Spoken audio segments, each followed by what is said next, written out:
getting involved with the mob was a bad idea. He warned me that the FBI was crawling all over those guys, and that it would, as he put it, it's already bad enough that we have to deal with tres letras, which DEA.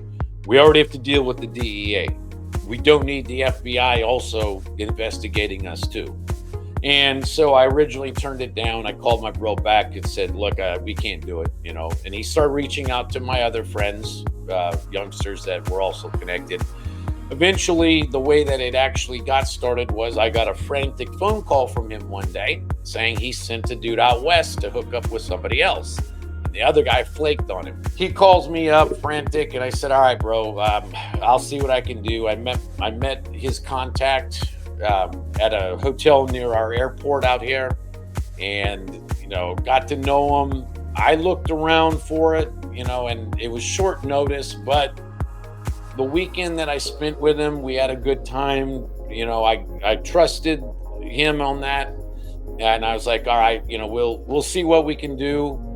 And that's how it got started. Welcome back to the Invest in Yourself podcast. Today I'm joined by a former Mafia associate named Jeff Crow. He explains how he got connected to the Mafia, then he goes into how he started smuggling pot across state lines. Jeff did unfortunately end up forming a drug habit, which did end up helping him avoid being sent to prison, believe it or not. Jeff has changed his life around since putting crime behind him. Please subscribe to my channel for more interviews like this, and without further ado, let's get into Jeff's story. All right, everyone, welcome back to the Invest in Yourself podcast. Today I got Jeff Crow on, and Jeff Crow's got a really interesting story. He's been on a lot of podcast platforms as well, and so I came across him. And Jeff, I really appreciate you taking out some time and coming on the podcast today, man. Hey, thanks, Adrian. You've got a great show. Thank you to your audience for watching, and I hope you guys enjoy. I appreciate you having me on, Adrian. Yeah, well, thank you, man. And I think the best way to get into your story today, man, is to start from the beginning. So, what was it like for you growing up, man? Well, in the beginning, God created the earth. No. So I grew up in an area called Parkside, which is in Fresno, which is in the central part of California. And traditionally, it was an area that the Italian guys from New York actually had control over the drug trade and things like that. I grew up about 1 to 2 streetlights away from a major prostitution zone, a bunch of old school motels that had that kind of issue. And, I had both parents in my house. My dad worked in construction, although he grew pot when I was younger and things like that. But, he eventually straightened out. And my mom was very religious. And so, I had kind of this dichotomy of a dude that drank and smoked weed when I was younger and worked in construction. I don't blame him because I worked in construction with him later for a summer, and I realized just how difficult it can be to build houses in the hot California sun. So I don't blame my pops for drinking a few cold ones after work and burning one. But my mom was very religious. And so I had that dichotomy, and the neighborhood itself was it was one of those neighborhoods that was evolving in California at the time. It was mixed between Mexican Americans who were multi-generational. So they'd been in California and the USA for, 3, 4, 5 generations. So basically Americanized Mexicans, Armenians. There was whites like Italians and Irish. All our neighborhoods in the West Coast were typically already integrated between the different white ethnic groups, unlike the East Coast at the time, where you'd have a little Italy, a little, there'd be Irish areas of Boston, places like that. So we all grew up together. The mob ran the drug business. A guy named Joe Sica, he was a Genovese guy, and Lucky Luciano himself actually had sent his guys out west way back in the day, way before I was born. Frank Sinatra had a hotel that was actually down the street from my parents' old home. Ironically enough, it was a hotel bar, and nowadays it's actually a drug treatment and an alcohol treatment program. Go figure, right? Sinatra starts up a place for, Dean Martin and all of his bros to Frankie Valley and those guys to get loaded at. And in today's world, that same hotel is, it's a program. So growing up, I had sort of the devil on one shoulder and I had God on the other, kind of, that kind of thing. And I was smart and everything, but I had bad discipline. I used to break rules. I played sports. I was good at numerous sports and all that. My high school was kind of like a vato loco kind of school in some ways. And I actually went to three different schools, but the one that was in my neighborhood that I went to the most, was definitely a homeboy type school. And eventually I figured out that with my high IQ and their willingness to commit crimes, I was very good at helping them plan out their stuff, and it kind of moved me in that direction. So that was life growing up for me in my neighborhood. So what was like your introduction to crime with these guys? Like your early stint, I suppose, like doing your little operations with this. I mean, with this a gang in the beginning with these the Vato So guys you said. yeah, the homeboy. Yeah. We starting off. It always starts with um, low level things. You look at any mob figure, and you're always going to see that at 14, 15 years old they were vandalizing things and stuff like that. Then it moves up as you desensitize yourself to things. So with me, it it started where the religion that my mother was in still is. I had a younger sister who has since passed away, but my younger sister had said that somebody from the one of the higher ups had attempted to touch her. And I was talking to the other boys from my our church, if you will, and it turned out that some of their sisters had been approached by this same dirtbag who did end up in state prison in California. And believe me, he didn't have a good time when he was in there. But at the time, they covered it up, and that enraged me and some of the others. And so we started by vandalizing their cars and houses. We figured these church leaders didn't do anything about it. We're younger. There's really not much we can do. So the way we fought back was by vandalism and started stealing their things and stuff like that. And so that's what got, I justified my initial criminal activity on the grounds that I was getting revenge against those who tried to assault my sister. And unfortunately, what I didn't realize at the time was that once you start doing that, it becomes much easier to do that towards regular folks too. So it evolved. I was in a tagging crew or two back then in California. We would have tagging crews, we'd spray paint our names and all that. Um, the cops would even call us what were called tag bangers. If you look that phrase up, that means taggers that are also not just competing against other crews in the graffiti world, but now you're fighting with them. You're basically and it's escalating towards crazier stuff. So that's how I got into that. Then I start stealing from stores and from commercial properties. One thing I didn't ever do was break into people's houses. That was one thing that I avoided. I just felt like, what would I do if somebody broke into my crib? I'd want to, and I just felt like it was a bad idea.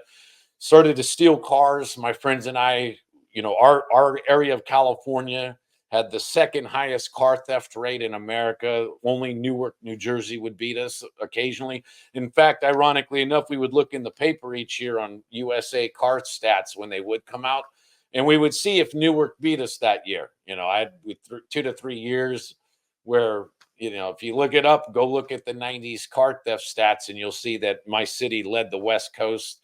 And sometimes we would beat Newark's guys. Sometimes we wouldn't. Sometimes they beat us. Not a competition you want to win, really, but we would steal cars and then we would race them around and we would burn them a lot of times. I lived out towards the edge of town, so we'd go out to the country. So we started committing arson as well. We're making Molotov cocktails and making napalm, which sounds like it's a big old weapon because it's a military grade one dropped from planes, but actually not going to say the exact way to make it, but it's not that difficult if you know what you're doing. Gasoline, a few other things. We would basically burn the cars to get rid of our fingerprints, end up in high-speed chases and stuff like that. And that's also around the time I started lower level drug dealing. I got involved with selling crank in the really, really early days of how we know it now. Bikers and others had been doing that from the 70s and all that stuff. But in the 90s, as it was shifting towards Mexican cartels, we had a local Mexican cartel guy in our region who was kind of, he was connected in Texas as well as south of the border in Tijuana. And, we were able to get crank for really cheap and sold that. And then we also got marijuana for cheap. And that's how that started. And then later, I evolved away from theft primarily because I was getting arrested. I got arrested a couple times as a juvenile, once for vandalism. My friends and I were caught spray painting. One time we were tagging a school, and little did we know there was a fire chief that was off duty sitting down the street, and they got radios, and he just watched us. Little do we know, a dude in the truck is just telling his cop friends, "Oh, I'm watching these boys directly," and we got arrested and all that. And I got arrested once for while out stealing cars. It's called prowling. We got rolled up on the police right as we were hitting a car, and then a homeowner came out at the same time with a shotgun, and he was like a Mexican dude who looked like he was in the military. He didn't look like the kind of Mexican dude we wanted to play with. We were all 16-year-olds, and he would have been like in his mid-20s. And he definitely had his shotgun there. And we could tell he would have shot us if the police weren't rolling up right about the same time. So ended up in juvenile hall temporarily, one of the worst units in the state of California. Within an hour of being booked, I get into a fight. My cellmates and I get there. My cellmates are like, "Hey, the three guys across from us, as soon as these doors crack, it's on with them. You're joining, right?" And what I mean, you're like, "No, I'm not going to do that. No, you have to. You have no choice." So, but after getting pinched at 18 for grand theft and losing my Second Amendment rights and all that kind of stuff, I evolved strictly to pretty much selling pot. I stopped dealing with crank because I personally didn't like it myself. I'd snorted it a few times, and I didn't like being up for freaking a day or two at a time. I enjoyed eating way too much as well. And when you're on that kind of stuff, you can't eat. And so it evolved where I was selling pot locally. And around the time I got pinched was about the time that one of my friends moved back to Michigan, and he got connected with the mob back there. And ultimately, that's how I got started with the mob. And we started moving pounds of marijuana from Mexico back east, where the prices were much higher back then. So that's how So, that all kind of went. so now what I was going to ask, how was the transition to getting connected to the mob? Yeah. So one of my bros from my neighborhood, he moved back there, and he had already been from Michigan and moved back and forth. He had a mom, unfortunately, that had a drug issue. She passed away not too long ago, and thank God she was sober in the last number of years of her life. But at that time, she had an addiction. She used coke and stuff like that. And his aunt, her sister, was actually dating one of the guys from that was affiliated with the Detroit Syndicate, with the partnership as they call themselves. Although I didn't use that word, we just you know viewed them as the mob overall. And being that my region had been New York territory, but Sika died in like 1982 when I was just 7 years old.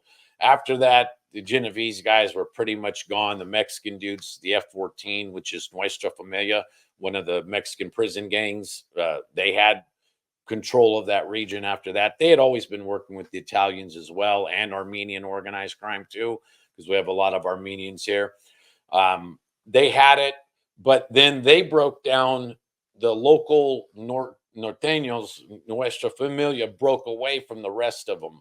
They declared their independence, and they became just a regular street gang that are called the Bulldogs. And so once they disorganized their crime, if you will, it messed up the NF's criminal underworld in my region.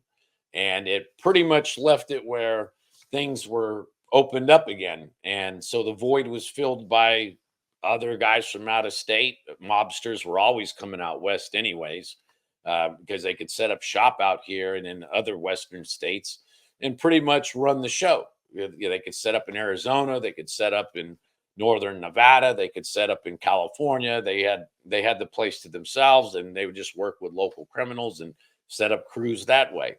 So my bro, his aunt was dating one of them, and he called me up. Originally, he had said, "Hey, man, you'll never guess what they pay for weed back here, and what we can get for this price. We get it for 400, 500 a pound. That's if we buy it by itself rather than in bulk. These guys are paying 3 times that, sometimes more, depending on the quality." And originally, I took it to my main cartel contact at the time, and he vetoed it. He said that getting involved with the mob was a bad idea. He warned me that the FBI was crawling all over those guys, and that as he put it, it's already bad enough that we have to deal with tres letras, which DEA. We already have to deal with the DEA. We don't need the FBI also investigating us too. And so I originally turned it down. I called my bro back and said, "Look, we can't do it." And he started reaching out to my other friends, youngsters that were also connected. Eventually, the way that it actually got started was I got a frantic phone call from him one day saying he sent a dude out west to hook up with somebody else. And the other guy flaked on him. And so he sends a mobster out to the West Coast, which is already enough to get you for a conspiracy charge. If the DEA was watching that or the FBI was watching that, even if you didn't score in California, they'll still say, "Hey, he attempted to. That's a conspiracy." And that carries pretty much the same sentence as doing it. Conspiracy laws, are crazy. So, and on top of that, my bro could have got that for sending it for wasting their resources. That's a potential offense. And so he calls me up frantic, and I said, "All right, bro, I'll see what I can do." I met his contact at a hotel near our airport out here, and got to know him. I looked around for it, and it was short notice, but the weekend that I spent with him, we had a good time. I trusted him on that, and I was like, "All right, we'll see what we can do." And that's how it got started. And then I just went around our cartel contact. His name was Marcelo, and I have friends that are going to be coming up on the channel who were also around back then, who were involved, who sometimes help connect me, who will also be talking about this guy and all that. So I went around him. I just talked to the other Mexican dudes he knew that I had met, and sure enough, one of them was like, "Yeah, yeah, yeah. Greed gets to everybody. There's always going to be level-headed guys that keep their heads together and don't get involved. And there's going to be others that see the dollar signs." And so I started getting it through him, and then ultimately, it just evolved where I started having to develop contacts with different dudes. And we started off with like 10 pounds, to gain trust. That's still more than enough to profit in Michigan. In California, even if we were paying 400 a piece, that's 4 grand. In Michigan, they could still make 7,000, 8,000, let's say, on it. Depending on, again, how well connected somebody is and how they break it down. If they sell it in pounds or sell it in QPs or half pounds, they make more. So it started that way, and then it moved to 20, and it would move up, and then that kind of thing. So that's how that got started, and I was rolling after I got started. My first load would have been, let's see, I met them in late 1993 when I had dropped out of college. I got out of high school early. I went to home studies because I got kicked out of school for selling weed and other stuff. So I took the test to get out of school and all that, and home studies. And I dropped out of city college the first semester. I was just there smoking pot, drinking, and macking on chicks. I didn't go to class for crap my first semester. So I got like F's. It was over for me with that. But so late 93, we really didn't get rolling till after my February 1994 arrest for grand theft and that stuff, which was the last time I involved myself with GTAs, big time thefts of commercial properties and stuff. In fact, while I was out on bail, bro, I actually trafficked almost 20 pounds of weed to Michigan and nearly got arrested there. And then What happened? California passed the three strikes law. And all of a sudden, my probation officer is like, "Oh, I can't wait for you to slip on a banana peel. You and your crew, we're going to ship your asses out for 25 years because under that law, you only had to have 3 felonies, including the ones in your past. So they could count those, and then the next one could be something simple, and then boom, 25 years. So we were more worried about California's three strikes law than we were the federal RICO Act because California could put us away quick and in worse prisons than federal prisons. So I got really rolling How'd you February, almost March of get? 1994. I was gonna say, how'd you almost get caught then that So time? we were taking the Greyhound bus back there. We had different ways that we trafficked, but one was the Greyhound bus. We used Amtrak, and if it was a larger load, you have to drive that stuff. We'd rent U-Hauls and things like that. But when in a really good sized duffel bag, you can fit about 20, maybe 25 bricks in there of old school Mexican weed.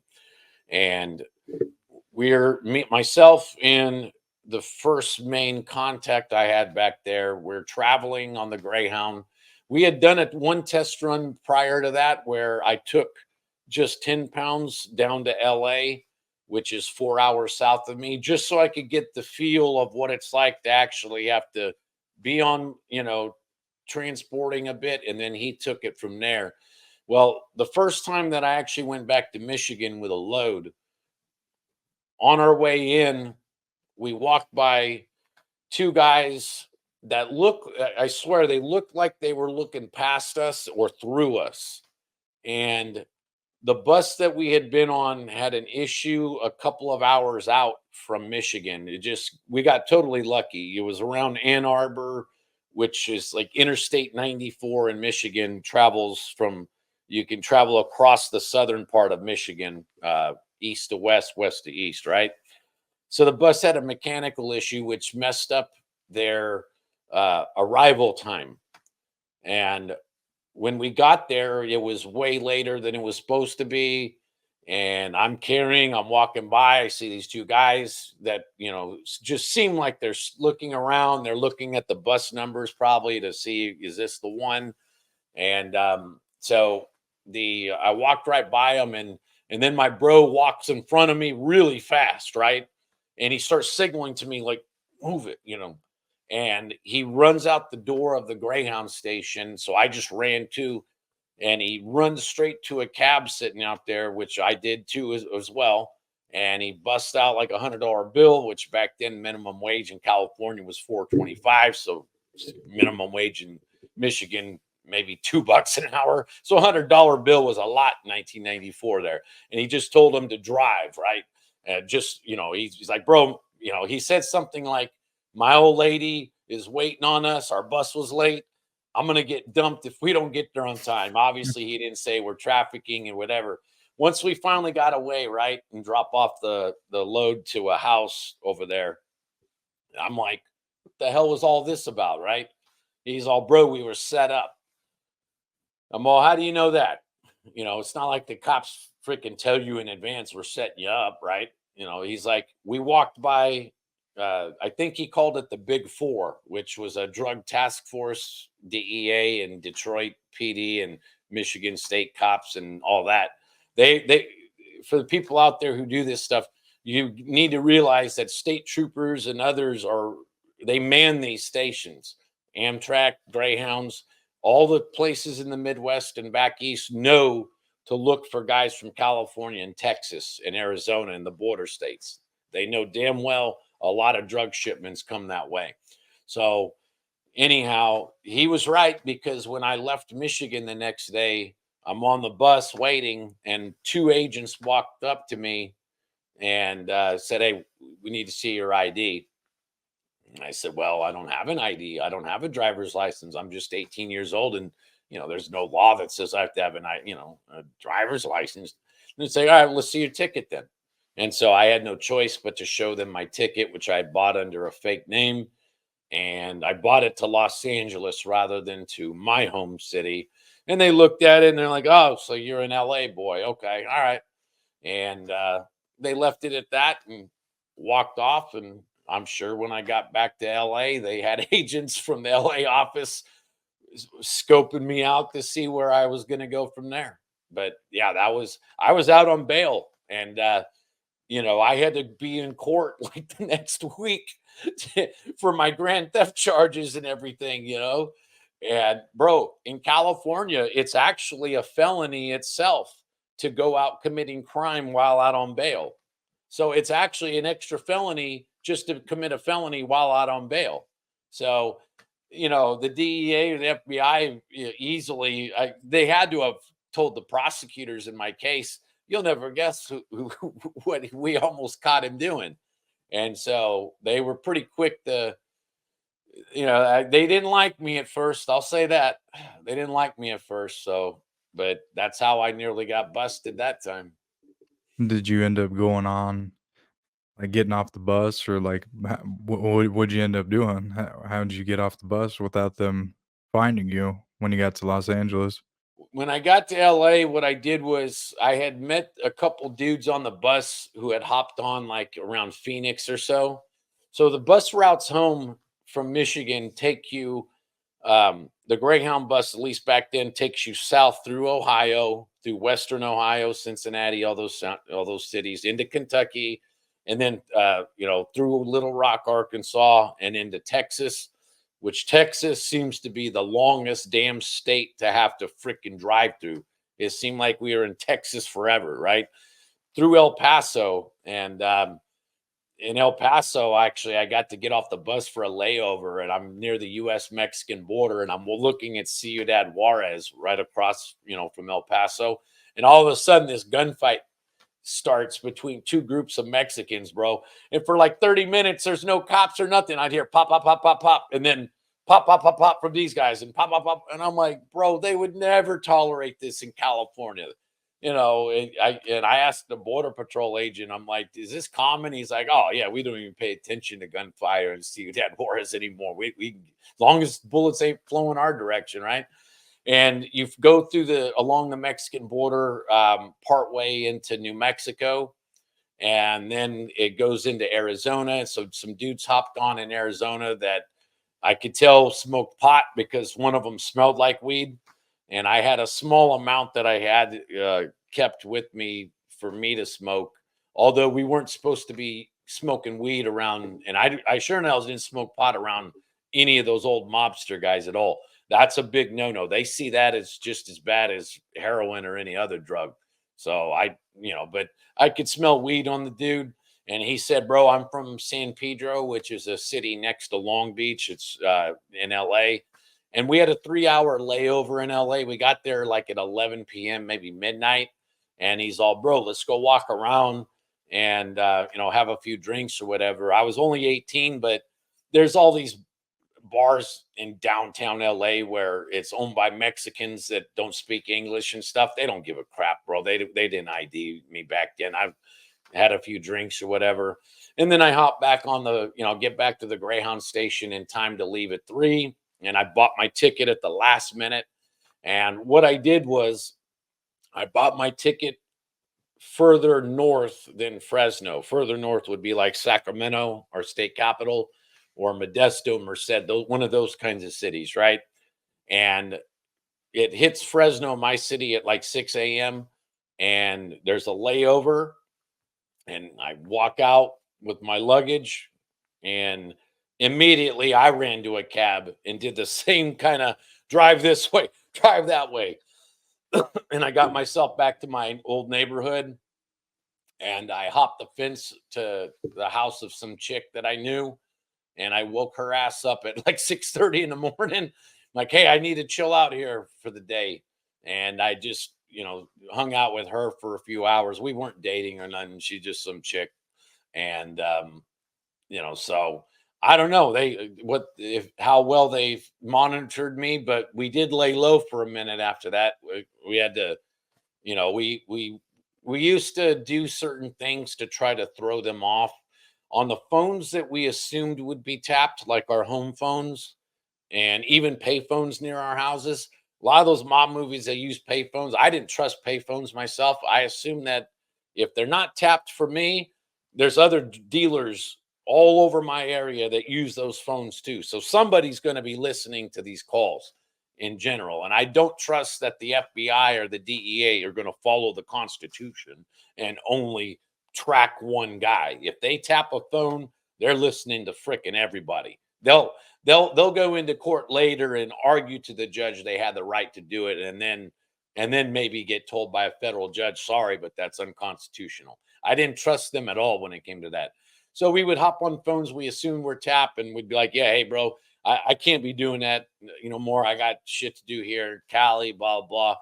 You guys, best of luck to you, kind of thing. We laid low for a while. Plus I had to go through court anyways. I hadn't even been sentenced yet.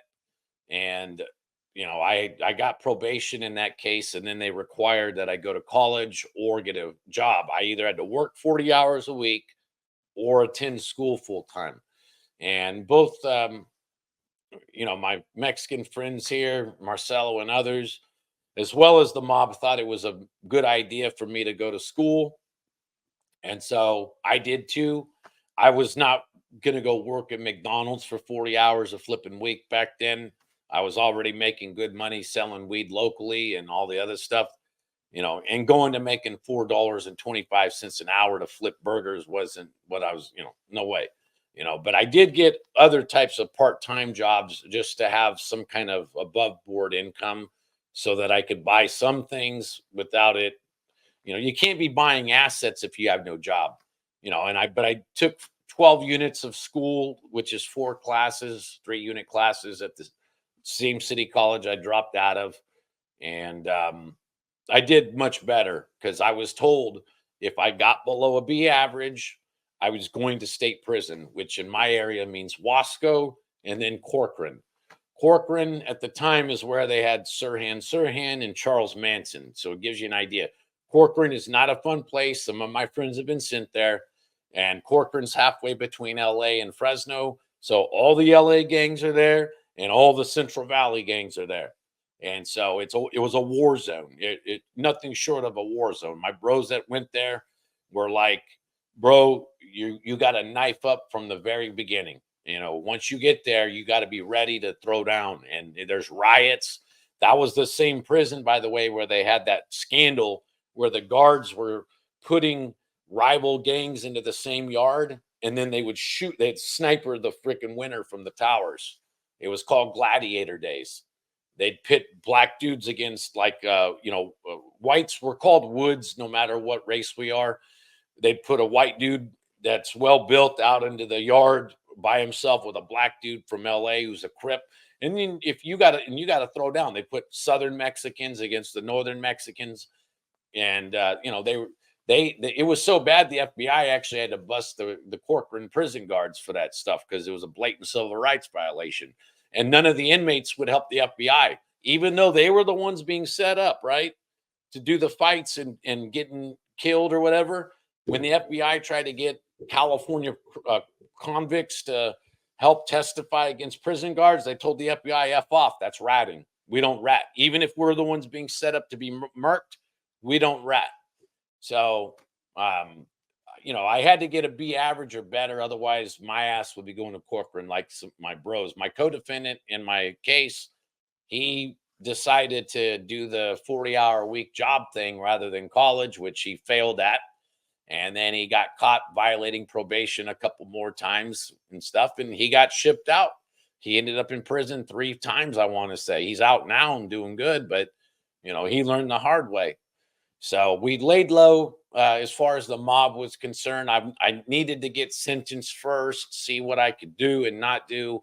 And then it was good for me though, because they told me, they're like, you're an idiot for being involved with street crime, bro. What are you doing? We make real money trafficking and selling. And my Mexican friends, Marcelo, they lectured me too. He told me I was a stupid MFer for getting involved with GTAs and tagging and other shit. So it got me out of all of that kind of stuff. That was the end of the line for street crime with me. Vandalism, thefts, GTA, it was over with. And then from there, it was all trafficking. And later, as I, in around 1997, 98, we started doing illegal gambling out here and stuff too, dice games and shit. But 1994 was the end of the line for street crime for me. And after that, we started moving weight, you know, after we And chilled out for a bit. how long did you chill out? A month or two, maybe 6 to 8 weeks, because keep in mind, the feds have lots of resources and everything, but if they're watching you for a while and you're just not doing anything, they have budgets they got to live under, right? Every governmental agency has a budget. So they're going to move on to the next one. And then at that time in California, bro, California was crazy in the 1990s. We called it the war in Cali. The violence in California from the Mexican border to Oregon was crazy. San Diego, well, the bad parts of San Diego, South Central Los Angeles, Compton, East LA, Watts, Fresno, Kern County, Bakersfield, which is where a lot of the white dudes that go to prison are from, Oildale, it was called. Northern California, like Oakland, San Jose, Sacktown. All of our cities were extremely violent in the 90s. So the FBI and the local cops were extremely busy trying to curb violent crime in the 90s up and down the line. California was one of the most brutal states when it came to violent criminals.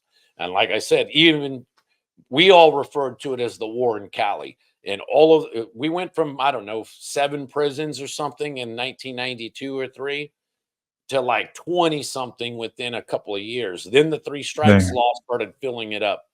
And so, it was definitely one of the craziest eras in the history of California when it came to violent crime and all that. So we figured, wait it out for a bit, and then after that, though, I didn't go back east for a while. They would come out here and I would connect them. And what I usually would do, bro, is I would, let's say I was able to get the pounds for 400 a piece at the time for 20 of them. That's $8,000. I would tack an extra 100 on to the price for myself. So I make an extra 2 G's. And then the mob would pay me a commission on top of that for each one that I got them. So another $50 to $100 a piece. So I could make another, let's say, 1,000 to 2,000. Then we'd get 50 of them from a guy once. You got to build trust with your guys, with the dudes you deal with. Most traffickers aren't going to just sell you a big old amount out of nowhere. They don't know who the hell you are. In fact, it's suspicious to approach a dude that you've been getting a pound from here and there. Say, oh, I need 50 of them all of a sudden. Hold on, you're setting me up, bro. That's some federal time shit that you're doing there. So, and then you lose your connects too. Sometimes they just vanish on you. Sometimes they get arrested. Sometimes they get spooked and they just say, I ain't messing with you no more. They have their own, or they mismanage their business like any other small business, and you waste your money and you go bankrupt. The same perils any regular businessman would have to.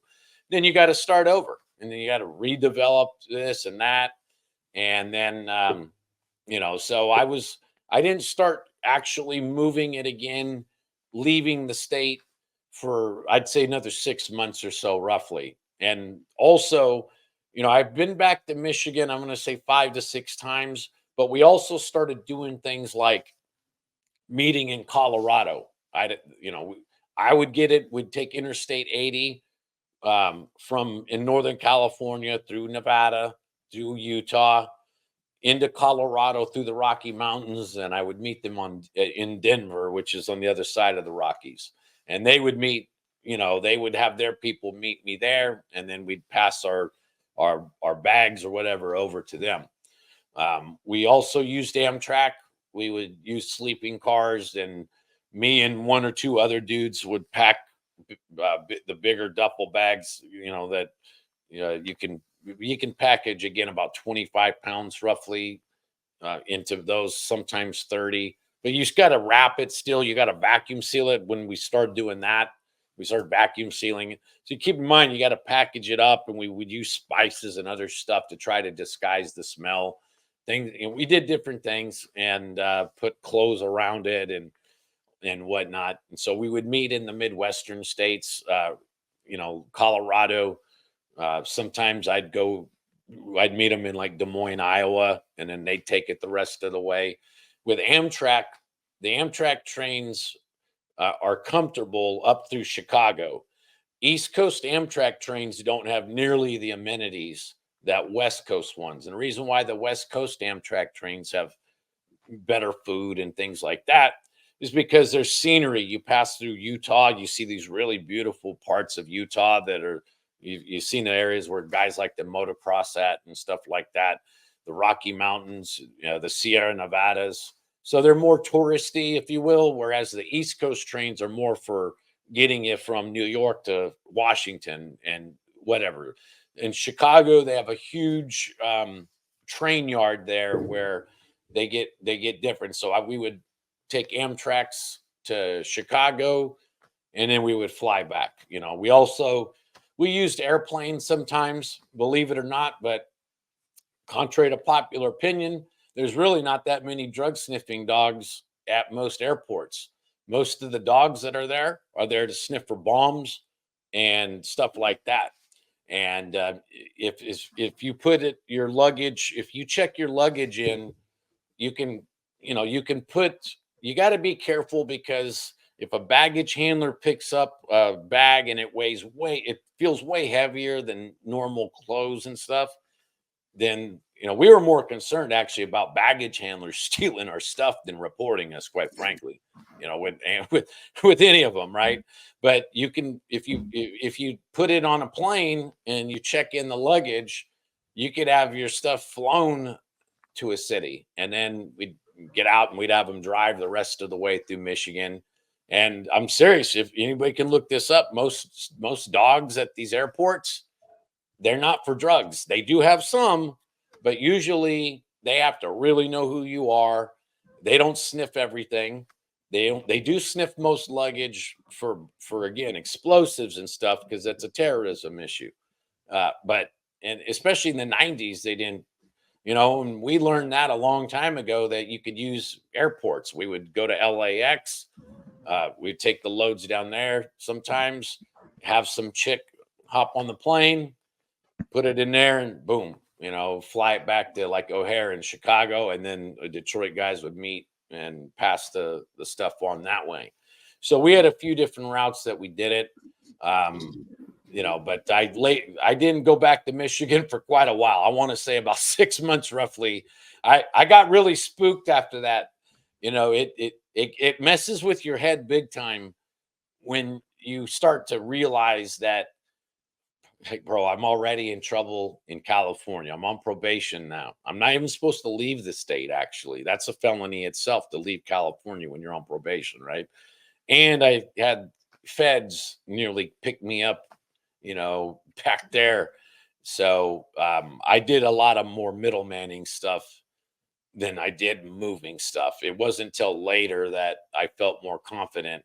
But even then, I didn't like going back. Oh, Michigan, bro, you got to keep in mind, it's like a 3-day trip on a bus. Okay, it's not these. If for old dudes, they'd hate it. Even being in your 20s, bro, it's a long flipping trip to take a bus from California to Detroit. It sucks. It's not fun. A lot of Burger Kings on the way, though, near the Greyhound stations and, that kind of stuff. But, so they'd give us travel money too, so we could buy food, of course. But yeah, it's not a fun trip. but it's profitable. Well, what did you end up doing like after? Like, what was the next steps of your journey? I mean, what year is this now that you were talking? Where we're So at with your story? throughout the 90s, bro, it was mainly connecting the connecting bricks to the guys back there. Sometimes we would wait 2 3 months. Sometimes I wasn't able to get it. There'd be times where I'm like, bro, my main contacts aren't interested in moving that kind of weight or selling that kind of weight. Or they also keep in mind the mob didn't just have me. My bro that went back there didn't just call me. There was a whole group of us that used to sell weed and stuff, and he talked to them. And on top of that, prior to any of it, guess what? The mob was still selling pot, and they were getting it in Texas. They had a group. They told me once or twice, one of the guys that came out, that they had guys in El Paso. I never met the crew that was in El Paso, so I couldn't tell you really much about it. But they said, "Hey, we got guys in Texas," so they would go there sometimes, and it'd be 3 months, 2 months where I didn't hear from them. And so it was that moving bricks. I was still selling pot locally. And then also, that's about the time, I want to say 1994, 5 into 6. That's when high grade dank, was really starting to get big. That's when you hear all those Snoop Dogg albums about, make my shit the chronic, all that stuff, right? It started getting bigger. And we have a place in California called the Triangle. It's Green Triangle. It's the northernmost counties in California: Humboldt, Mendocino, Trinity counties. Great pot growing region. However, in my county, the eastern part of the county is the Sierra Nevadas. Well, it's very similar. There's foothills. It looks very similar. You can grow very good quality pot up there. A lot of the cartels have it now. Back then, it was more hippies and um, bikers would sometimes have that kind of stuff going. Regular white dudes, and then there were some cartels starting to grow, and they would grow in the forests up there. So, what's the federal government going to do if they find a bunch of pot on their own land? They would seize it again. So they would just grow pot on federal land. There's these, the national parks are huge, right? And with the way mountains are, you can see if a group of task force guys are driving up in a caravan. So you got a head start to get the hell out of there. So it's way harder for them to arrest dudes that are growing in the mountains. And so that was starting to come our direction. So I was selling ounces and eighths and quarters, smaller amounts to like college kids. I went to Fresno State. I was at City College originally as a part of my probation deal. And in 1996 and this 1997, I earned enough credits. I transferred to Fresno State and was selling pot to college kids as well. So I made money there. And that's the Jerry Tarkanian era, and most people know that Tarkanian allegedly had some of his own ties. He was from Vegas, originally, and one of his managers, I think, passed away under mysterious circumstances. The dude had been like a Jewish bookmaker or something who was tied to the LCN, which is what we call the mob out here. Back east, a lot of them don't recognize, but that's how we always we refer to things in California based on numbers and letters. The Mexican Mafia, we call them the MA, right? The Aryan Brotherhood, the ABs. The Nuestra Familia, we call them the NF. And with the Mafia, we call them the LCN, La Cosa Nostra. So we just call them the LCN. So I'm not going to say Tark was tied to them or not, because I don't know, but I did meet Tark, and Tark knew who I was and helped me out with my career. But that was when Chris Herron was there. Our whole basketball program, I sold pot to a lot of those dudes, and our football, half the reason why they failed their drug tests was because of me and my bros. There was a few of us on campus that were kind of known for that. And so I was still trafficking, but when I was in college, I was rarely going back and doing them myself. I would just recruit Mexican kids and white kids from my old neighborhood. They were always hungry for cash, and they wouldn't snitch. For them, going to prison was actually a badge of honor. So far from it. Not only would they not rat, they would brag to the police, the DEA or the FBI, I'm not going to rat. I'm going to go to prison. They used to call it earning their stripes. That's how their mentality was. So we didn't have to. My bros back east actually liked it. They liked how we did things out here. I told them, look, you'll probably never have to worry about any of our guys snitching out west, because these kids, they see going to prison as part of life. They already are mentally ready to go, and they want to go. Some of them are so psycho, they want to go to prison because then they feel like they're a big man now. And so, we didn't have to worry too much about snitching and all that. But I sold pot on campus, to college kids, high grade, some of them, the regular Mexican bud, if you will. And later on, I want to say 1997, 98, that's when I started doing casino action nights. Dice is still illegal in California. Now you can go play dice in Nevada, craps games, all that, but in my state, it's still illegal. Back then, roulette was also illegal. Now they have roulette at the Indian casinos, but it's got stupid California rules and stuff. Blackjack was not really legal yet at most of those casinos. They would have this hybrid game that was similar, that was lousy, quite frankly.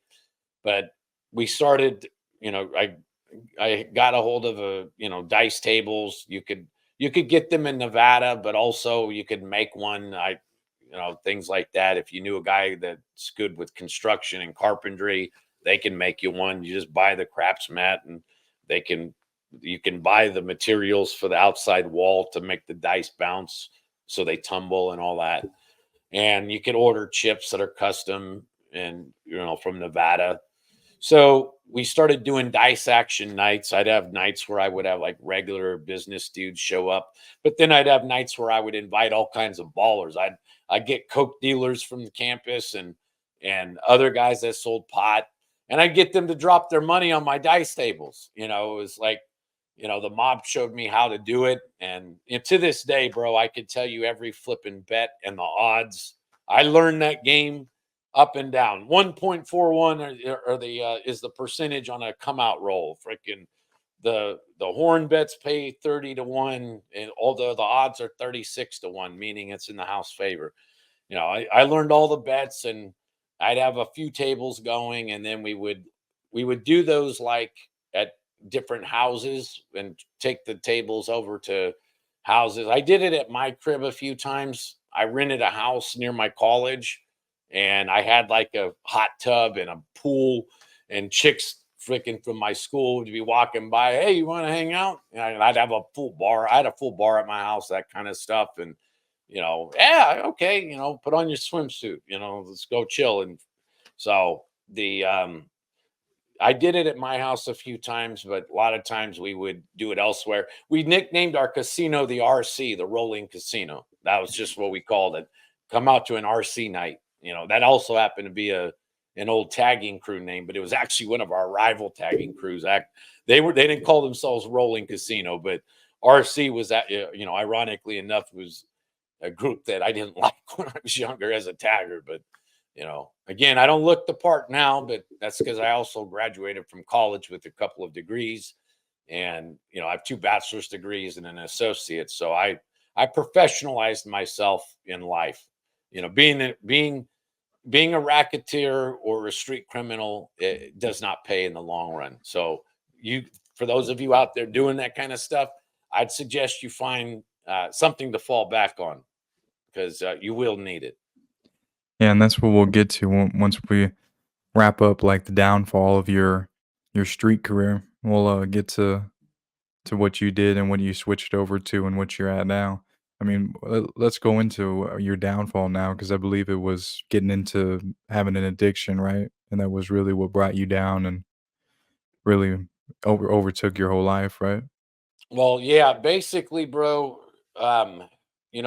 like I was saying earlier, the mob frowns on addiction in general. And they don't care if you smoke pot all the time or that. They view it the same way. Those old timers, their attitude is you're supposed to be selling it or trafficking it, not using it. So back in the day, one of the things that I would do to hide my developing addiction, if you will, like the college drinking stuff, because I'd go to parties. I had all this money, right?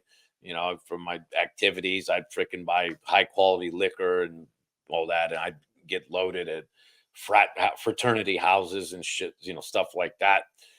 About a week or two before any mobster would come out west or any of their couriers, I would clean up. I'd stop smoking pot. I would stop drinking. And that way, 7 days, 10 days later, they're here. I'm coherent. I'm not freaking going through any alcohol issues or whatever. And so I sort of pretended like there was no problem. But little did I know that was a developing issue. I was drinking a hell of a lot. Chris Herron, who I know, he's a friend. He was one of the main basketball players. He at Fresno State, one of the best. He was from Boston originally before coming out to Cali, and he blew his NBA career. His last day, the Celtics had a multi-million-dollar contract for him, and instead of going out to the court, he was waiting outside the stadium for his guy to show up. Damn. And so, I mean, and bro, that's how it was at our school. My college, by the way, had they did a study, and you can look this up on 60 Minutes. They actually did a show on us. Something like 12 to 15% of the male student population at my school was in some stage of the criminal justice system, parole, probation, which is unheard of for a college. That's what you expected, like a ghetto high school. Okay. Our college, and I was one of them initially, till I got off probation. Right.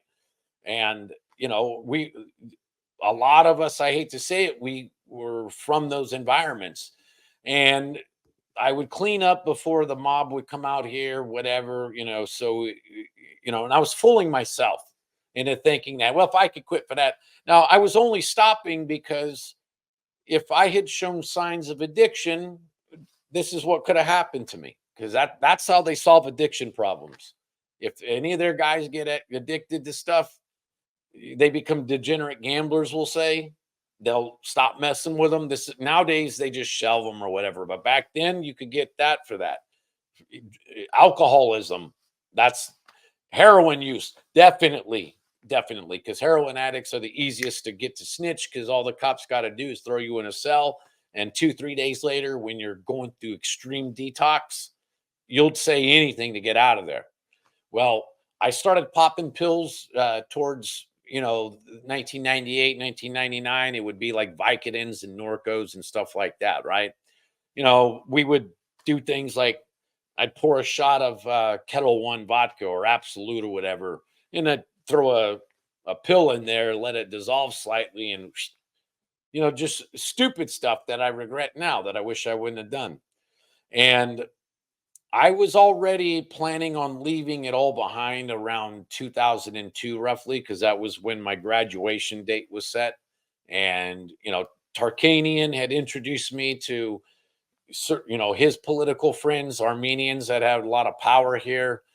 And, so I was getting into the career mode.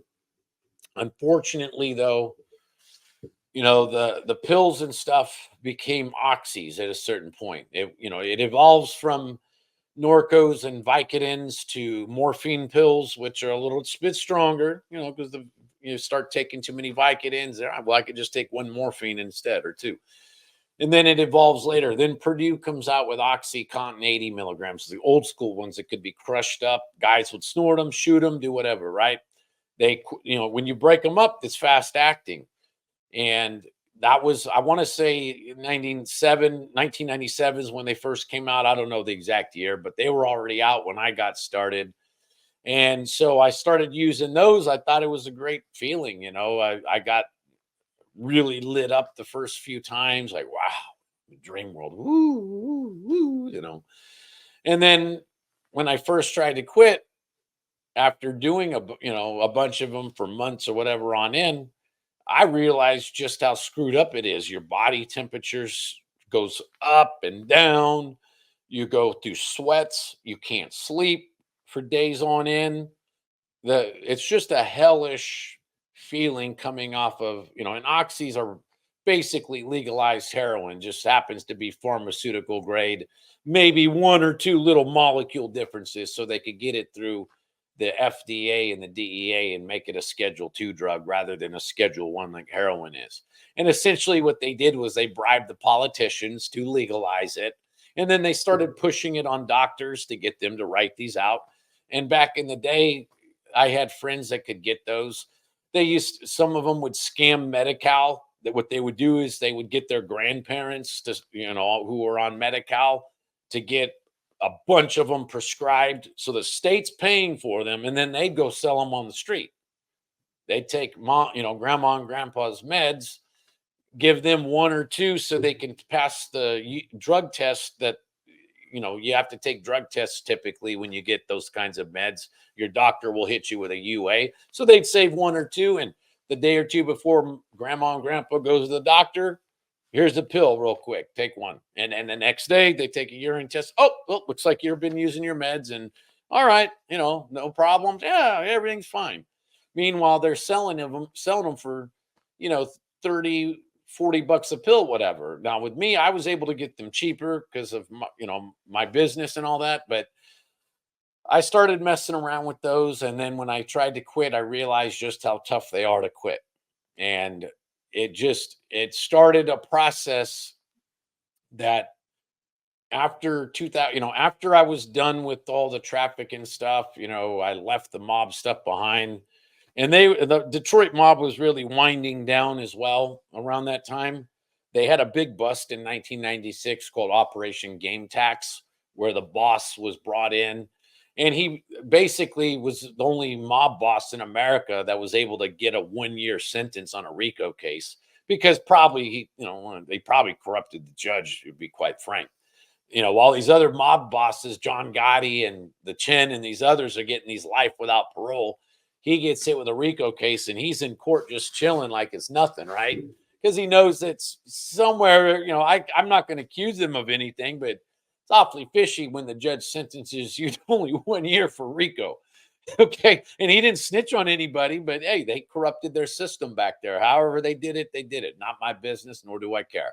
But it was winding down anyways.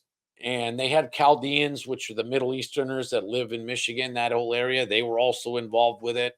A lot of times it was Chaldeans that were coming out here to meet with me. And they were sort of the middleman a lot of times for the LCN's drug businesses there. Help keep their, that whole family is really small. And, we never introduced each other based on our actual birth names. That's all bullshit from the movies. Unless you grew up with a guy, chances are you don't know their birth name. And on the streets, if you got any kind of a brain, you sure in the hell's ain't gonna be, yeah, my name is Jeff Crow. Well, I was born in this city.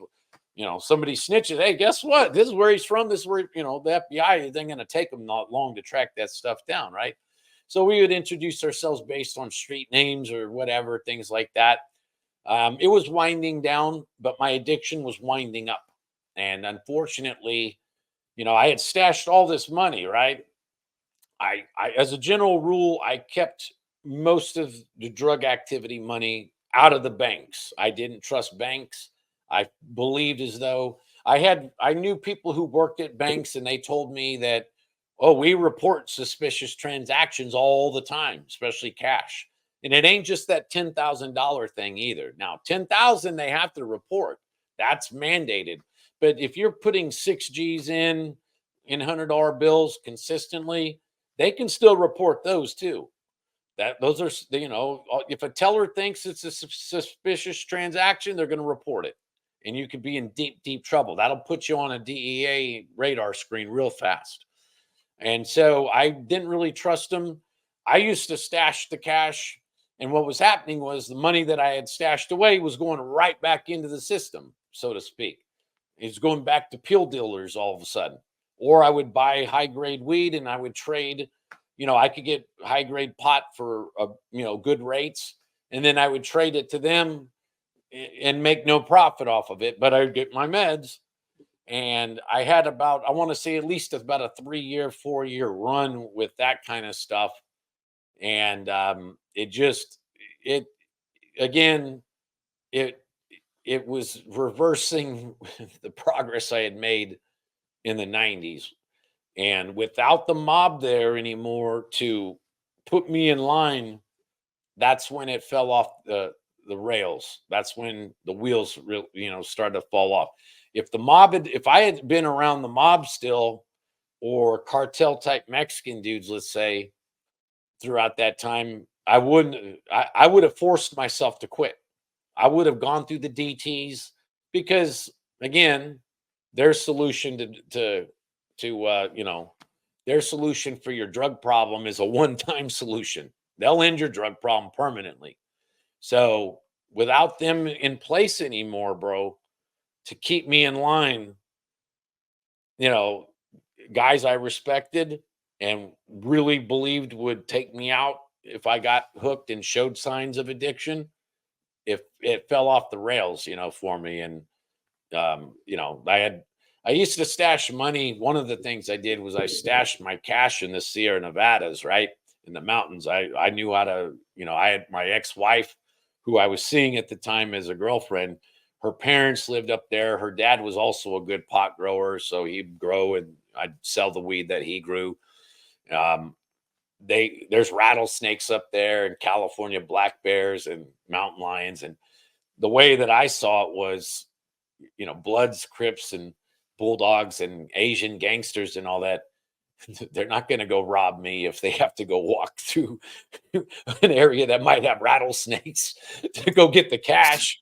That was and it worked. I'd put it out there. I'd be like, yeah, and with my Mexican friends that were from Mexico were like that. We do the same kind of thing, bro. That, look, here's the truth, as one of them put it.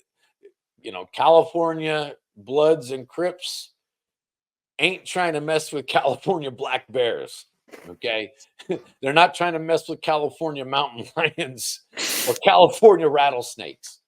And, you stash, I had spots you could, $100 bills. Keep in mind, even $1,000. Think of 10 $1 bills, how small that is, right?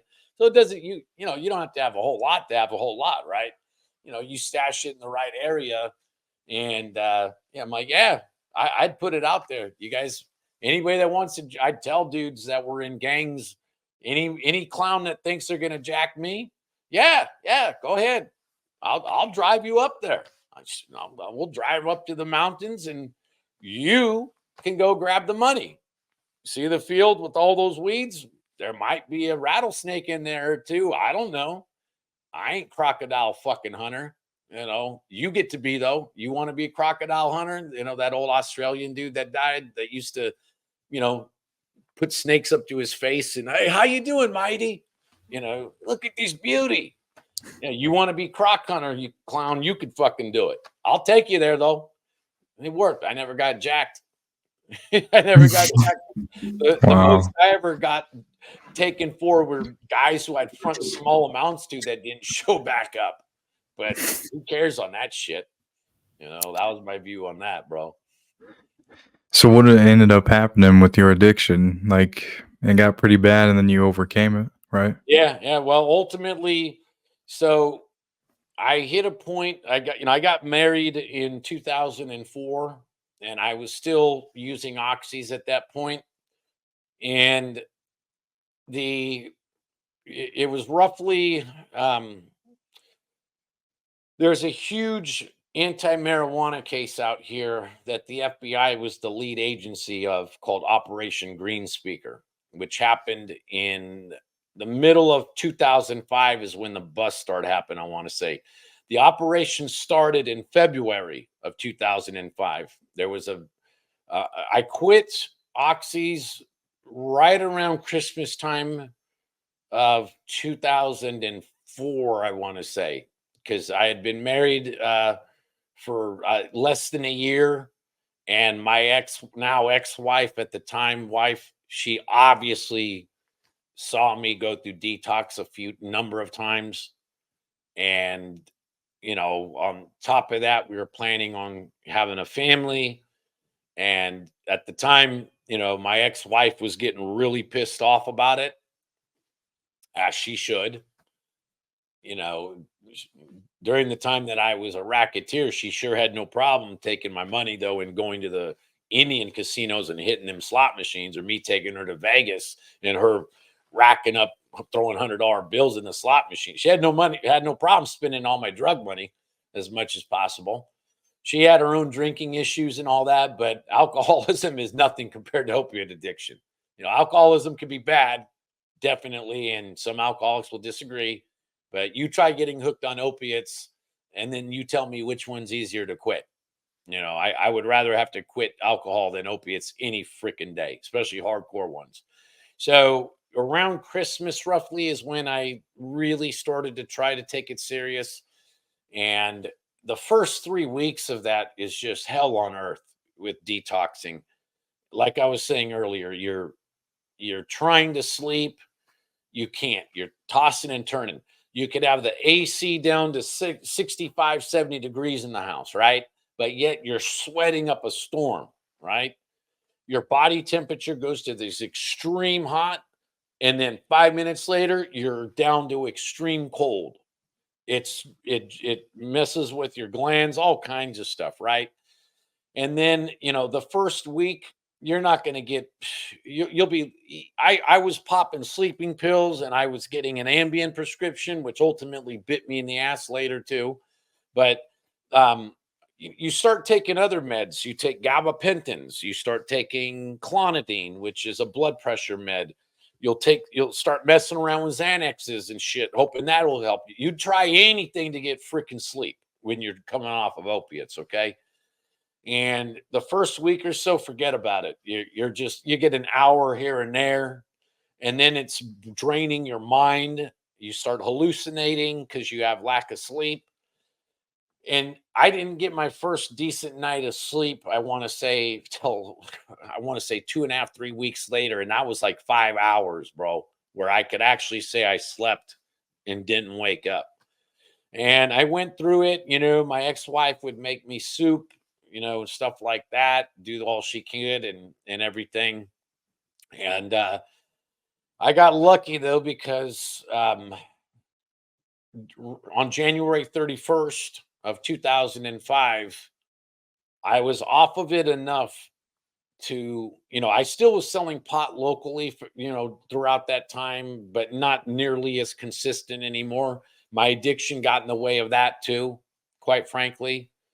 And I went to a house and met 3 other dudes, all of whom were high level pot guys, and they were well connected in the triangle as well. And I got a call from my then wife saying, "Hey, I missed my monthly. I think I might be prego." Turned out she was right. And that caused me to leave this meetup early. And I'll just say this: I put something that would have been a very bad felony into a bag, and I opened up the trunk. I was using her mom's car. Uh, I think hers was in the shop, so she was borrowing her mom's car, something like that, right? And I put, we'll just say, cash and maybe some other things, something the DEA and the FBI would have loved to have found, into the trunk, underneath some stuff, right? And I leave the 3 of them there. I was supposed to hang out longer. They were talking business and stuff. And I get pulled over by just a random police officer. Okay. Just a normal, speed cop, had his radar gun. So he had nothing to do with any investigations or anything. I get pulled over, bro. And he runs my license and says, "Hey, you'll never guess what's going on. Your license is expired," which I knew. But again, I was addicted. My birthday's in July. Back in July of 2004, I was, popping pills.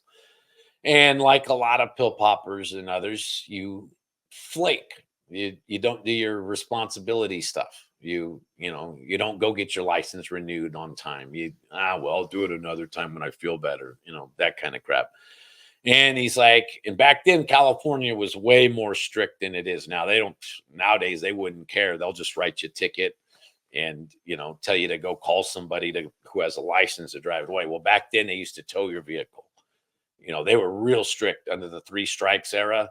and they enforced misdemeanor laws big time. California went from extremely volatile, high crime place in the 90s to being the way Rudy Giuliani's New York ended up under his reign. Much the same stuff.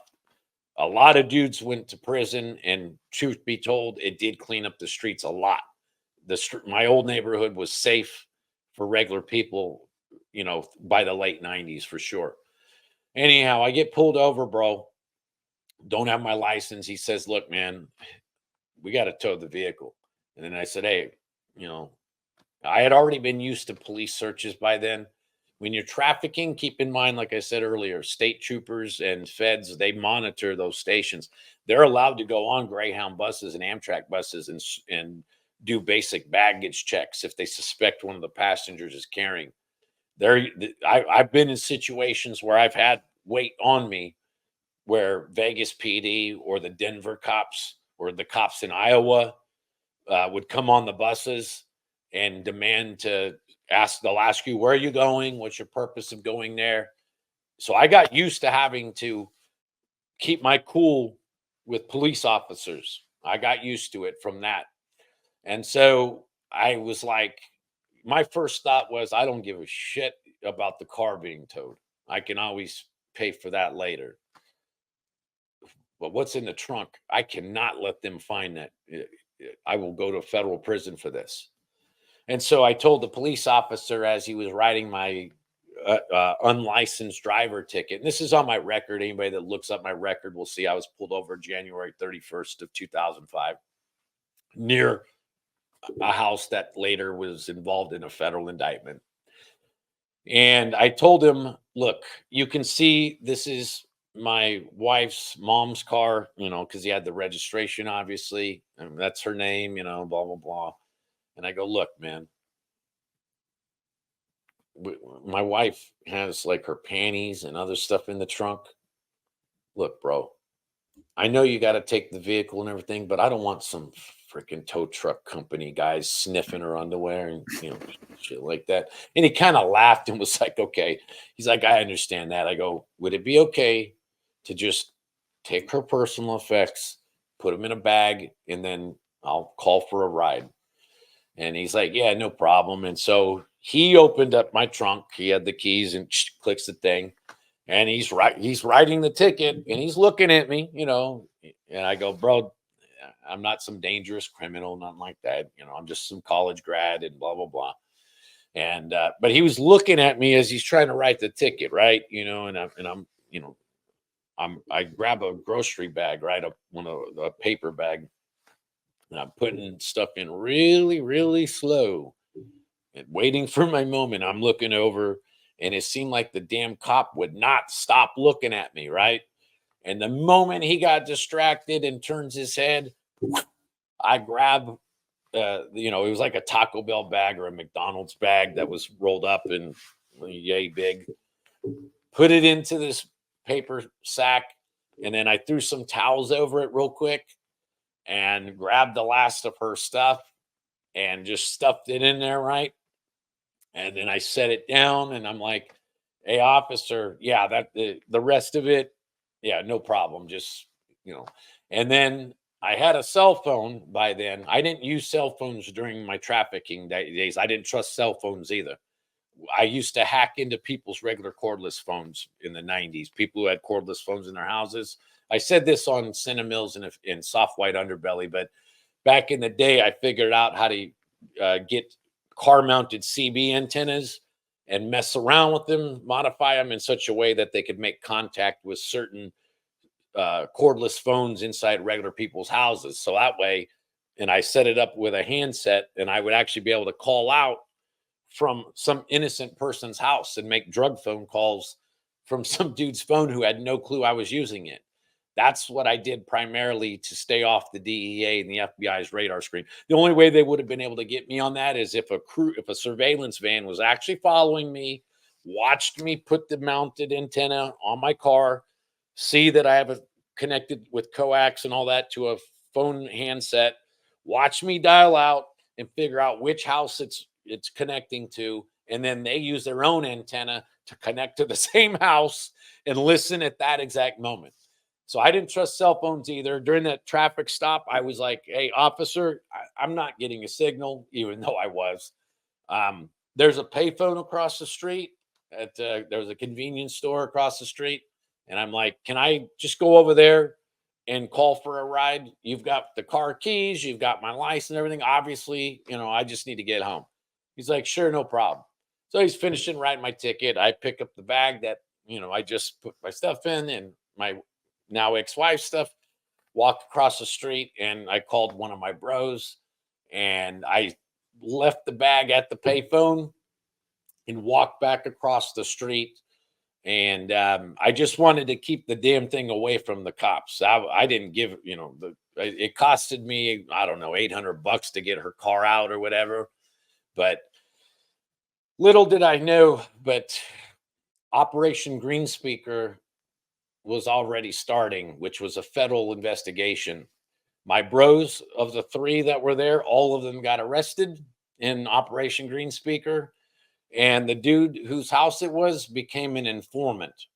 And he told the FBI and the DEA who I had been. And I believe my addiction actually saved me, because what the dude probably did was told them, "Yeah, Jeff was a somebody, but he's been reduced to fucking addict status, guys. He's rolling around sweating his ass off of OCs, bros." And if you tell the FBI, the DEA, that kind of stuff, then they concentrate on the other dudes. Most likely, the dude that ratted. In fact, one of the guys that didn't rat, it was his cousin. Dude's own cousin snitched on his cousin. The cousin told me a while back, "Oh yeah, when he snitched, he was in my paperwork. You were mentioned, but they had you down as an addict, a dude that was was about the business at one time, but you fell off, bro. You being hooked actually saved your ass from going to federal prison with the rest of us." And because they all got hit, highway patrol was involved, the local cops, the sheriffs, DEA, FBI. It was called Operation Greenspeaker, and ESPN covered it because back the way it got started was a black dude who had been picking up hundreds of pounds in my region got caught by the Atlanta DEA office. He was moving it to Georgia. He was a Georgia Tech football player too, by the way. And as soon as the DEA in Atlanta busted him with like 110 pounds of Mexican brick bud, he said, "Hey, the guys in Cali, they're the ones who are the bosses of this stuff. They got it all, bro. California runs the show now in this stuff." And he mentioned a main supplier in my region who had owned a stereo shop, and he used his car stereo shop as a front business for his stuff. That's why the DEA called it Operation Greenspeaker, because it was a stereo shop that he had. Mexican dude. He's from California, but he was connected down south with the cartels too. He had thousands of pounds. I mean, the dude had been moving weight for a long time. And multiple cities. My bros were moving it to Indiana. One or two of my friends were moving it to Nebraska. Back in the day, I was connected in Michigan. This particular supplier, and he's out of prison now. That now he's a Christian and everything. He's a good guy now, and he does real estate investment. I sure hope he ain't. If you're out there, and you are, don't use your real estate investment company as a drug front. Okay, don't do it. I know you don't, but if you see, he and I follow each other on LinkedIn, so he'll see this. But you know who you are. Don't use your business as a drug front. It messed you up. You got 10 plus years last time for that. So they got snitched on, and it led to once the DEA knows who one big dude is, then they go after the other guys. They go after the guys that are getting 100 pounds, 50 pounds, 20. Then they started hitting guys that I knew in the triangle up north, guys that I knew in the Sierra Nevadas. The DEA did 3 or 4 different phases. The first phase, they got Mexican bud. Then they noticed that there was high grade dealers around these guys too. They're very resourceful. The feds are. They see an opportunity. Federal prosecutors jump on that. And then we're in the Eastern District of California. which is one of the worst districts in California to get a federal case at. We have the hardest judges here. This is a very conservative part of the state. Our judges here are ball busters, okay? You get shipped out with our judges in our region, state or federal. And so it saved my ass though. Addiction screwed me up though, but it saved me too. It's unique. I have a unique situation, but I still was using sleeping meds though, bro. The problem with opiate addiction, even when you quit, is you get used to taking Ambiens and other things, and that ended up biting me later on. So that's another problem with opiate addiction. I would warn your audience, any of you that are hooked on that stuff, once you get off of opiates, get off the other things too. Gabapentin, all of it. Get away from all that stuff. Even if you got to do it one at a time, start with the worst one first and then go from there. Otherwise, you're still going to be, if you drive after taking Ambien or drive after taking Xanaxes and stuff like that, you're still going to get nailed. They're going to urine test you or blood test you. And believe me, if you're a somebody, they're going to hit you as hard as they possibly can. So just get away from it all. Don't kid yourself. Sleeping meds and all that stuff, you'll get nailed for that stuff too. Yeah, well, so since you've been sober and out of that life now, man, what have you been doing and how long have you been clean? I've been cleaned up for quite some time. I had to do 3 months at a program called West Care. In 2011, I got a DUI for the aforementioned Ambien. You're supposed to wait a certain amount of time before driving. I drove the next morning and I made the stupid mistake, maybe the good mistake, of telling the CHP what time I took the meds the night before. And of course, oh, that's not 8 hours, is it? That's like 7 something. So they brought me in. They drew my blood. I had to sit in the county jail for an hour or two. They knew I wasn't drunk or anything like that.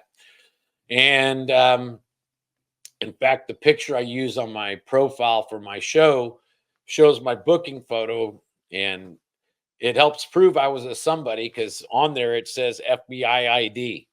It has state ID, and then there's a section that says FBI ID.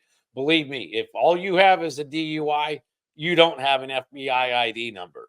If you've ever been investigated by the FBI, or if you've ever been involved with bigger stuff, you're going to have an FBI ID number. And once the FBI puts you in their database, that's it. You're always going to be known. So it says that, and so they prosecuted me. It was a misdemeanor arrest and everything.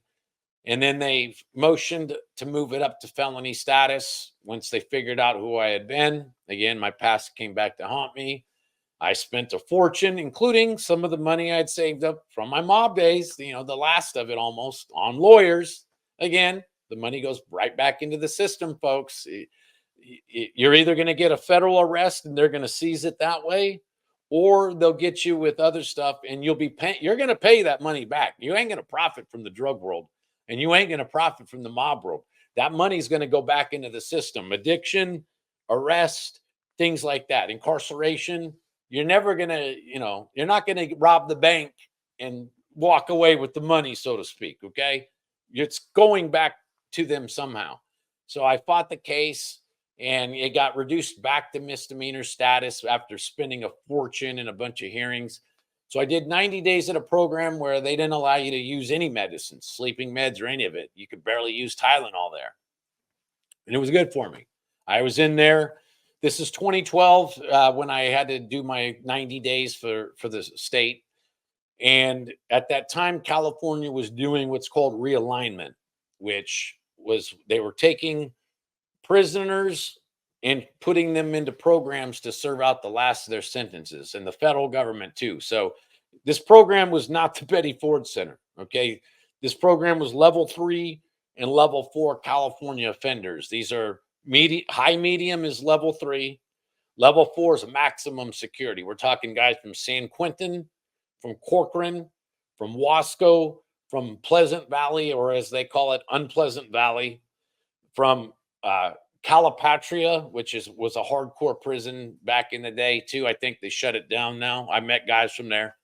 My bro Jason Conley, who calls in to my show from federal prison now because he seems to have not learned his lesson. I love you, Jay, but the ATF and the DEA sure don't like you. You keep ending up in federal prison, but you can call. I love you. I hope the best for you, Jay.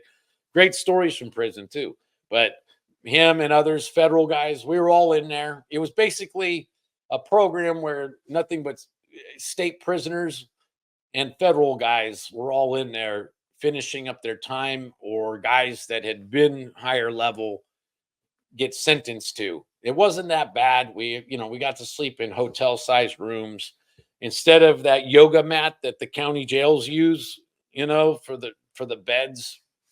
They're literally like that, bro. County jail beds are super uncomfortable, and the food is garbage. Absolute top ramen is a delicatessen in there. So instead of that, we had a little bit better. We had these foam mattresses at least, so it was better than jail. And then we had decent food, and I cleaned up completely. Before going in, I just knew that they're gonna start. You got to take urine tests and everything throughout the time you're there. If you fail, you go to prison. So that was, same thing with me. I would have been sent to county jail for a year under my plea agreement if I had failed a urine test. And so during the time period leading up to it, I just stopped. They had given me a list of no sleeping pills, no nothing, So I would have had to stop anyway. So I just stopped messing around during that time period. And then I did start going to AA meetings and NA meetings. That was something I had never done during the time that I was actually drinking heavily. I used to think of AA as a joke. I would be like, AA is for alcoholics. I'm not an alcoholic. I'm a drunkard, as if, that's for alcoholics go to meetings, drunkards just drink, and I thought I was, real cute phrase, right? But going to AA and NA meetings were good for me because I started reading the big book, as it's called. Bill W's, he's one of the guys that was one of the founders. There's a beginning, the doctor's note, stuff like that. And so I actually learned about myself, and I learned why I had got myself into addiction in the first place. And quite frankly, one of it was the environment that I grew up around, and my dad drank when I was younger and all that. But another big reasons why I got hooked and everything on the opiate stuff was the stress involved with being a criminal. It is when you're involved with the mob and organized crime, you're always worried that someone you meet could be an undercover agent, could be a snitch. You get this really paranoid view of life, and you don't really realize it. You're counting money, you think everything's going good, but I would be, bro, I would go out on dates and I would be thinking, who's she talking to? Not about cheating and stuff. I'm thinking, who's she talking to that could snitch me out? Because I was also a local dealer. I didn't give a crap, women cheating and all that. I wasn't paranoid about that. I was more paranoid that she'd go bragging to some other dealer. Well, if I can't get good prices from you, I'll just call Jeff. That's how it is. I was more paranoid. And I have to tell people, keep your mouth shut about who I am. Don't talk about me to others. And it's just a paranoid trip, the existence, and it messes with your head and it messes with your mental health big time. It screws with you huge. And I cannot stress what it does to you and how it makes you start to think. And then you got to do things that are abnormal, like you have to hide money. Most normal business guys get paid in cash. They don't give a crap. They go to a bank, put it in, they're not going out of their way to hide cash or this and that. They might, be concerned about a guy robbing the store or something one time, but you go through these issues, bro. And going into meetings and all that and meeting other dudes that had been in the game, it made me realize why I got caught up in this stuff. And it was because I was destroying my own mental health by being involved with crime. And what do guys do when they wreck their mental health and they think like that? A lot of times they turn to alcohol as an inoculation. They smoke pot all of the time as an inoculation to get their minds away from that. They do other drugs. They start gambling degenerately. They get involved with addiction at all different levels and different types of addiction depending on what particular issue floats your boat, so to speak. Whatever one of those makes you no longer think about the crazy stuff you're doing. So, my advice to any dude in the game is you need to get out, but besides getting out, whether you believe you've had an addiction issue or not, there's a good chance that you've screwed up some things in your life. You've damaged relationships with others. Other people do notice what you're doing, and you're hurting your family. And most of all, you're hurting yourself. You can count all the money in the flipping world, but as the highest ranked mobster, whose name I will mention, is Joe Donato, who I knew. He left the mob actually, though, the same year that I was born. He was once the almost the second most powerful mobster in California. And we're talking in the days when the Mickey Cohens of the world, the Dragners of the world were out here doing stuff. You know, he was a hole digger. He took a lot of lives. He ultimately became a Christian, though. And one of the things he told me, he passed away in like 2017 or 2018, so not too long ago. But he did more to help me after addiction than anybody else because he said, you know, Jeff, you can count all the money in the world, but there's no amount of money that's going to give you a good night's sleep. And if you start taking lives in particular, you're going to have nightmares about that stuff. Committing any act of violence, and I've never taken a life, but I have unfortunately had to sometimes deal with I would call it self-defense, but I also had a broad definition of what self-defense used to mean. If you came at my money interests or whatever, I viewed that as self-defense. The law probably wouldn't have. But when you're involved with violent acts, it destroys a part of you, and you're going to have nightmares about it. But the way he put it was perfect. That there's no amount of money that you can count that's going to give you made illegally that's going to give you a good night's sleep. Yeah, I think that's a good note to end on, man. I think that's a really full circle story that you have there. That's good, and then fortunate that you got to meet him and he was able to guide you in a good direction, and that is very interesting that he was able to change his life around and become a Christian and change his life, especially so much from what he did in his past, and especially, the background that you came from. So, I mean, he was perfect guidance to, help Yeah, you out. I respect guys like that. You know, at that time, he beat two homicide cases in California. He beat two of them. You know, in the '60s. He took out one gambling partner for no reason, really. He said, and he beat that case. He beat another one in L.A. County. Back when they had their anti-mafia task force. They called it the gangster squad. They used to beat mobsters and all kinds of crazy stuff in LA.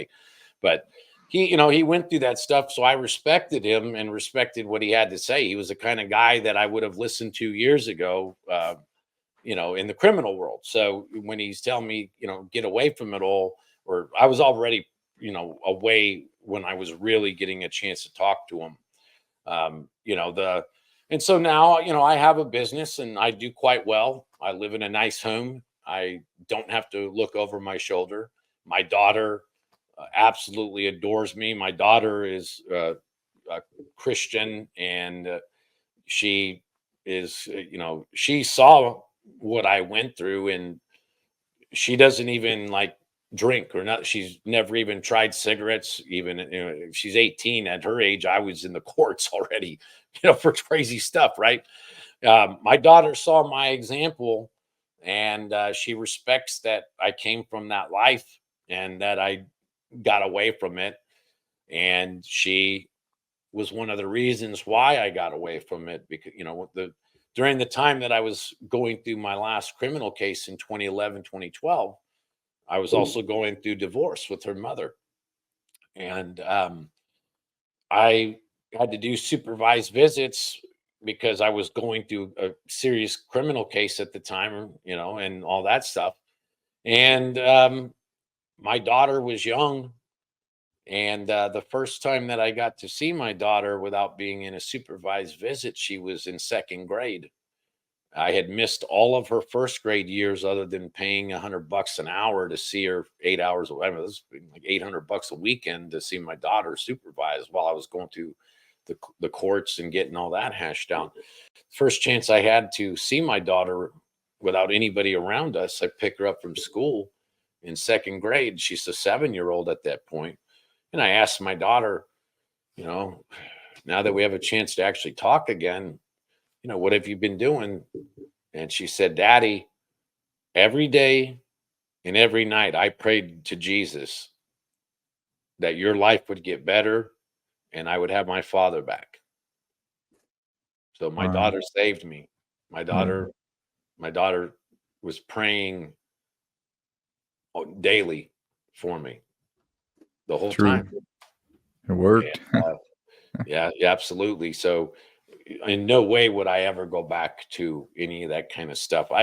Even now, if I rarely drink. If I drink now, it's once every 4 months. And I'm older now. Alcohol doesn't work with my system anyways. If I try to get loaded, bro, if the next day I feel like absolute crap. It's not when you're in your 20s, you can drink a lot more than you can when you're damn near 50 like I am. So, but yeah, I don't mess around with anything. I had occasionally I had smoked pot afterwards, but I haven't done that for quite some time as well. I've been, I quit smoking cigarettes after my program. I did smoke cigarettes in the drug program, and for a while after, I quit those too. And so yeah, Yeah. I can thank my daughter and her love of Jesus, combined with Joe Donato, former mob hitter, and really, really good guy. He started an outreach program in our region for gang members and other criminals, as an outlet for guys to get job skills and business skills. And to this day, a former blood, a dude that had been a blood for years, right? One of the like a real OG. He's now the guy that runs it. He knew Joe Donato as well, and his transformation was something else. He doesn't talk like some gangbanger. He's an older dude now too. He's a little bit older than I am. He, I think the last time he was in prison was in the 80s when he met Joe, and he talks like a professional. He, has made something for his life, and he and Joe had set up this outreach. Joe Donato did a lot of good things, bro. He took a lot of the money he earned illegally through gambling. He was mainly a bookmaker and a loan shark and gambling, illegal gambling back then. He had a lot of money saved too, and he started donating it to orphanages and places like that. He went to South Africa during apartheid, and he demanded that the Christian congregation he spoke at allow blacks and whites into the place. And this is in the 70s or 80s or something. Apartheid didn't end until like 1994, I want to say. But he went in there and he demanded, that black people be allowed to be in that church and sit wherever they want to. And that's how it was. Because of his mob background, he was widely respected. And there's one or two of his actual um, uh, his sermons, I think, are still online They're in a podcast format, though. I think Hmm. one of the ones he did in South Africa is still online. So Well, for those yeah. of you out there who really want to be inspired, you know, I, you know, I'm feeling it right now just talking about the old man. If you want to be inspired, listen to one of the sermons that's online from the old man from Joe Donato, and it'll really it'll really make you think about who you are, especially if you're doing dirt right now, and it'll make your life better. It really will. So Yeah. Well, thank you everyone for tuning in for another episode, and please check that out. Well, I definitely want to check it out too. I think it'll be really good, and I hope you guys enjoyed this interview today with Jeff. And Jeff, you got any final words or anything you want to say or wrap up on, or you got anything you want to promote or anything like that? sure, I appreciate it, Adrian. You got a good channel going. Dismiss the dummies. There's always going to be one or two, but haters mean you're making progress. You're a younger guy. You entered this genre, and you're doing very, very well for yourself. Keep up your good, positive work. And I encourage people who would like to reach out. You see, I have the web address mobtruecrime.com. You're more than welcome to reach out to me and email me. I have, Instagram, same handle at mobtruecrime, as well as my YouTube channels. One is at Mob True Crime. Then I have Mob and Organized Crime News. We have different guys on there. I have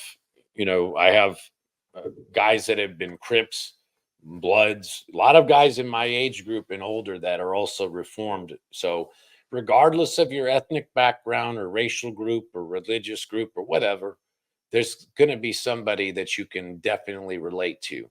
And so, with just the other day, we did a pre-record with a former gangster disciple, a dude from Chicago who was in the mix during the hardcore days of the GDs and the Vice Lords and that whole thing in Chicago, and all that stuff.